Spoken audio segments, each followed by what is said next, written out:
امام حسن علیہ السلام کی شہادت کے بعد امام حسین علیہ السلام کا مرثیہ۔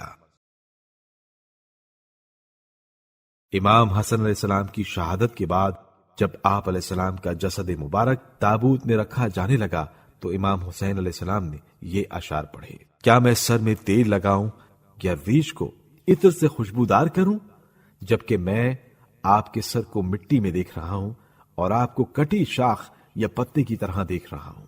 جب تک کبوتر کی آواز گونجے گی اور شمالی اور جنوبی ہوا چلے گی میں آپ پر روتا رہوں گا۔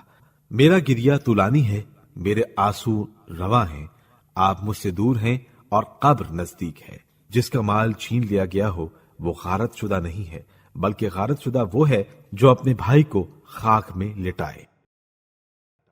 امام حسن علیہ السلام کی تجہیز و تکفین۔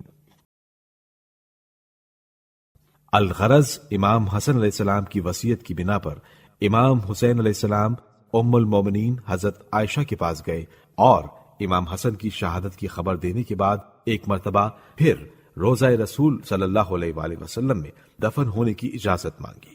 انہوں نے کہا مجھے تو کوئی انکار نہیں، لیکن بنی امیہ اس کو پسند نہیں کرتے۔ مروان کہتا ہے کہ اگر ایسا ہوگا تو ہمارے اور بنی ہاشم کے درمیان تلوار چل جائے گی، لہذا مصلحت وقت پر نظر رکھ کر میں بھی یہی مناسب سمجھتی ہوں کہ حسن کو وہاں دفن نہ کیا جائے۔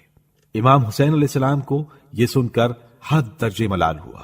آپ علیہ السلام نے فرمایا بنی امیہ کو اس معاملے سے کیا تعلق، وہ بھلا روکنے والے کون؟ خدا کی شان، اب ان کی دست درازیاں یہاں تک پہنچ گئیں کہ نانا کی قبر کے پاس نواسے کو دفن بھی نہیں ہونے دیتے۔ اگر وہ بے وجہ آمادہ پیکار ہیں تو ہم بھی دیکھیں گے کہ وہ کیوں کر روکتے ہیں۔ ابھی بنی ہاشم کی تلواروں پر دھار اور ہمت میں زور باقی ہے۔ کیا ذوالفقار علی کی کاٹ وہ بھول گئے؟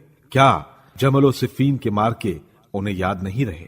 یہ کہہ کر امام حسین علیہ السلام وہاں سے چلے آئے اور اپنے خاندان والوں کو حکم دیا کہ سلاح جنگ سے آراستہ ہو کر جنازہ لے چلیں۔ اگر بنی امیہ مانے آئے تو پھر بے تحمل ان سے جنگ کریں۔ جب مروان کو یہ خبر ہوئی تو اپنے ساتھ بہت سے مسلح آدمیوں کو لے کر مزاحمت کے لیے موجود ہوا۔ امام حسن علیہ السلام کے جنازے پر تیر اندازی۔ جب امام حسین علیہ السلام اپنے مظلوم بھائی کا جنازہ لے کر چلے تو بنی امیہ نے آپ علیہ السلام کے ساتھیوں پر تیر برسانے شروع کیے۔ ان میں سے کئی تیر امام بیکس کی میت پر بھی لگے۔ اس موقع پر ام المومنین حضرت عائشہ بھی اپنے خچر پر سوار ہو کر نکل آئی تھی۔ چنانچہ صاحب روضۃ الصفا لکھتے ہیں دفن سے پہلے جب عائشہ کو یہ حال معلوم ہوا تو اپنے خچر پر سوار ہو کر اس مقام پر پہنچی اور وہاں دفن ہونے سے روکنے لگی۔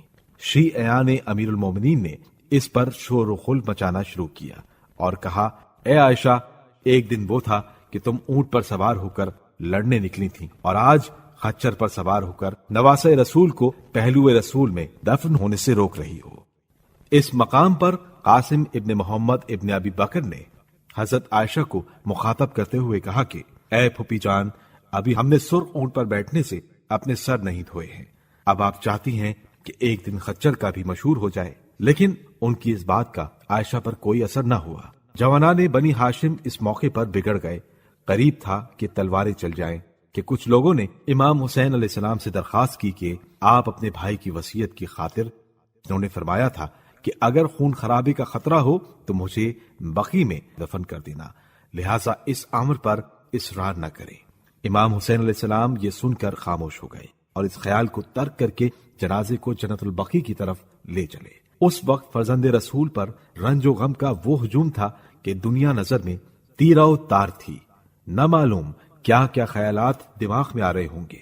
امام حسن علیہ السلام جیسے بھائی کی موت، اور وہ بھی اس شان کی موت کہ خدا کسی بھائی کو نہ دکھائے، بجائے خود ایک غم کا پہاڑ تھی۔ لیکن افسوس زمانے نے اسی پر اکتفا نہیں کیا، بلکہ حسین علیہ السلام کے شکستہ دل پر مصائب و آلام کے اور بے شمار آسمان ٹوٹ پڑے۔ بہرحال جنت البقیع میں پہنچ کر آپ علیہ السلام نے اپنے پیارے بھائی کی میت کو اپنی دادی فاطمہ بنت اسد سلام اللہ علیہا کی قبر کے پاس دفن کیا اور آہ سرد بھرتے ہوئے وہاں سے اٹھ کھڑے ہوئے۔ کیا انسانی دنیا میں ایسے وحشیانہ برتاؤ کی کوئی اور مثال مل سکتی ہے؟ حقیقت یہ ہے کہ بنی امیہ انسانی لباس میں خونخوار درندے تھے۔ انہوں نے بنی ہاشم کی تذلیل و تحقیر میں کوئی دقیقہ اٹھا نہ رکھا۔ حضرت رسول خدا صلی اللہ علیہ وآلہ وسلم چونکہ اس خاندان کی افتاد طبیعت سے اچھی طرح واقف تھے، اس لیے کبھی ان کو سر اٹھانے کا موقع ہی نہیں دیا۔